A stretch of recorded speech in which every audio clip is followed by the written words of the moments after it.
Welcome to the program. It's been another deadly day of violence across Iraq. There have been several bombings in the north and in the capital. At least 30 people have been killed. In Baghdad, a suicide bomber drove a car filled with explosives into the gate of the intelligence headquarters in KHODR. At least 13 people died there. 3 car bombs have also exploded in the oil-rich city of Kirkuk. At least 18 people have been killed and more than 100 wounded. And there's been a bombing in Erbil, the capital of the semi-autonomous Kurdish region. A car blew up outside a technical college on the road from Erbil to Kirkuk. Several people there were wounded. Meanwhile, hundreds of Iranian soldiers are reported to be helping Iraqi Kurdish fighters try to retake the northern town of Jalalabad from the Islamic State group. Iran is denying it has troops in the country. ZEINA has more from Kirkuk. This family has been living in this room for almost 3 months now. They moved to Kirkuk when their hometown Beji turned into a battleground.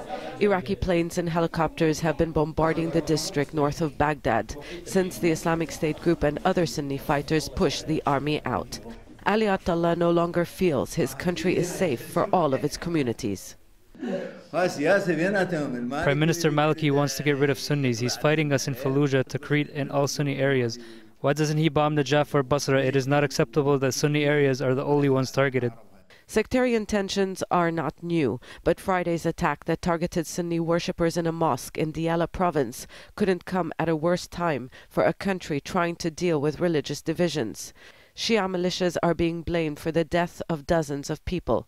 Sunni lawmakers initially threatened to pull out of talks on forming a new cabinet, but the Speaker of Parliament, who is a Sunni, was more conciliatory. There are those who want to thwart the political process. They are targeting Iraqi society and its social structures. There are intense contacts being made with all the political forces in the nation. Some of them have been responsive, and we thank them for that. Many Iraqis are cautiously optimistic now that there is a political process to form a new government. But it is not just about changing the leadership's faces. We hope all Iraqis will be treated equally and all get the same employment opportunities, and the army will serve everyone. There is a power struggle in Iraq, and the conflict has created a dangerous sectarian divide, one that has allowed the Islamic State group to create its own state within the country.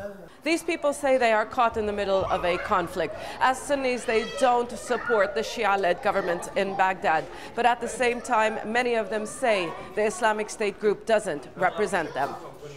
It is one of many Sunni groups fighting the government, and tribal elders say as long as Iraq's Sunnis don't have power, the Islamic State group will remain powerful. Arab Sunnis sympathized with the Islamic State group because of the way the Iraqi government dealt with us since 2003. We used to have positions in government, in the army. Now we are in prisons. Never before has there been such an urgency for national reconciliation. The divisions are growing. The state is weak. And right now, the Islamic State group and Shia militias linked to the government seem to be the authorities on the ground. ZEINA, AL-Jazeera, Kirkuk.